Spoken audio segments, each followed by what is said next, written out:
La maja, Anaïs Nin. El pintor Novalis acababa de casarse con María, una española de la que se enamoró porque le recordaba su cuadro favorito, La maja desnuda, de Goya. Fueron a vivir a Roma. María hizo palmas con infantil alegría cuando vio el dormitorio, admirada de los suntuosos muebles venecianos, con hermosas incrustaciones de perlas y ebonita. Sobre el monumental lecho construido para la esposa de un dux, la primera noche, María temblaba de placer, estirando el cuerpo antes de esconderlo bajo las delicadas sábanas. Los dedos sonrosados de sus gordezuelos piececitos se movían como si reclamaran a Novalis, pero ni una sola vez se había mostrado completamente desnuda a su marido. En primer lugar, era española, además era católica, y además absolutamente burguesa. Antes de hacer el amor, había que apagar las luces. De pie junto a la cama, Novalis la miraba con los ojos apretados, dominados por un deseo que dudaba si manifestar. Quería verla, admirarla.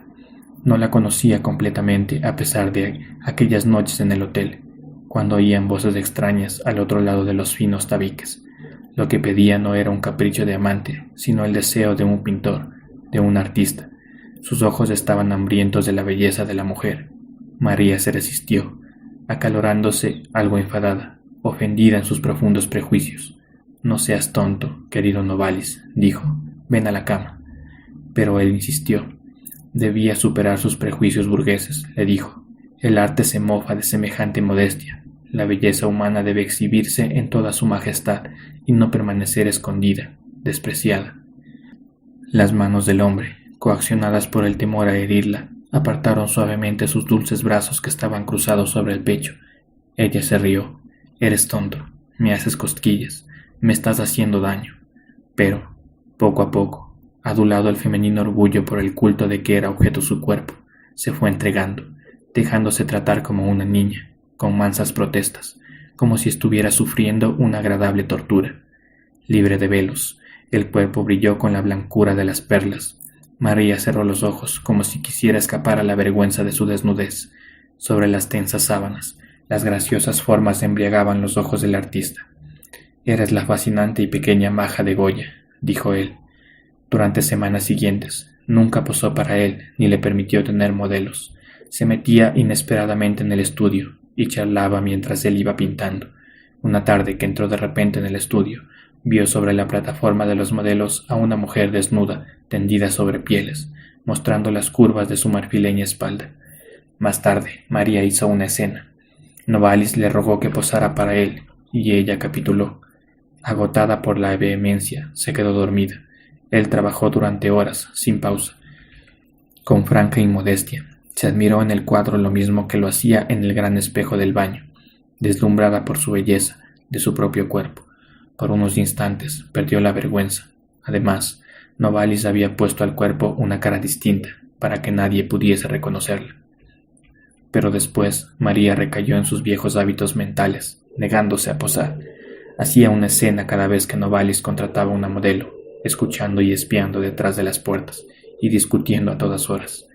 Casi enfermó de ansiedad y temores morbosos, y comenzó a padecer insomnio. El doctor le dio unas píldoras que le provocaban un sueño profundo.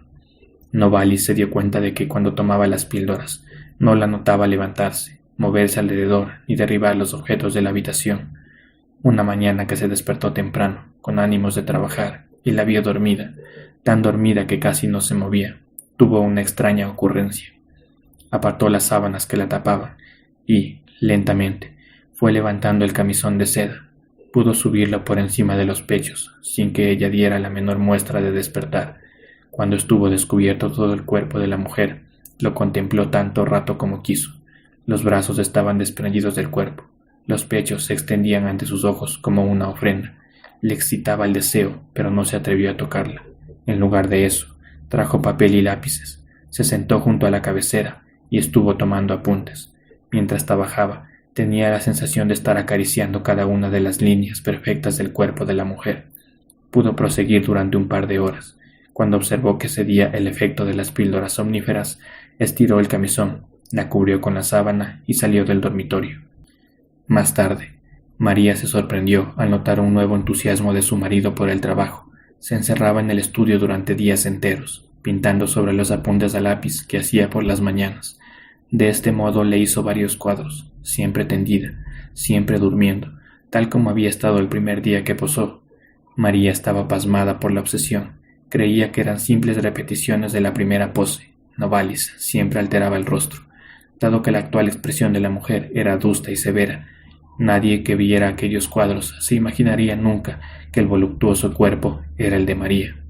Novalis ya no deseaba a su esposa cuando estaba despierta, y lucía la expresión puritana y la mirada ceñuda. La deseaba cuando estaba dormida, abandonada, opulenta y apacible. La pintaba sin respiro.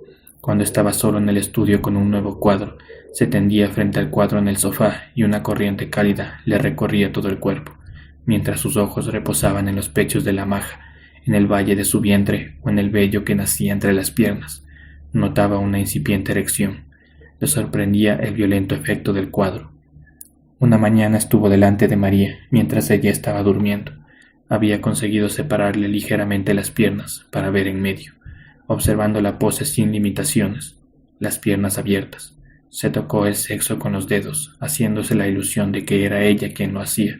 Cuántas veces le había conducido la mano hacia el pene, con el propósito de arrebatarle esta caricia, pero ella siempre se había negado y alejado la mano.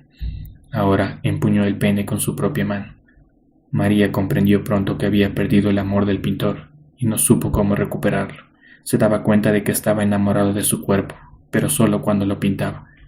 Se fue al campo a pasar una semana con unos amigos. A los pocos días cayó enferma y regresó a casa para que la viera su médico. Cuando llegó, la casa parecía desierta. Fue de puntillas al estudio de Novalis. No había el menor ruido. Entonces se imaginó que estaría haciendo el amor con otra mujer. Se acercó a la puerta, lenta y silenciosamente como un ladrón. La abrió, y esto es lo que vio. En el suelo del estudio había un cuadro de ella, y encima, restregándose contra el cuadro, estaba su marido desnudo y con el pelo alborotado, como ella no lo había visto nunca, y con el pene erecto. Se restregaba contra la pintura, lascivo, besándola y acariciándola entre las piernas. Se revolcaba como nunca lo había hecho sobre María.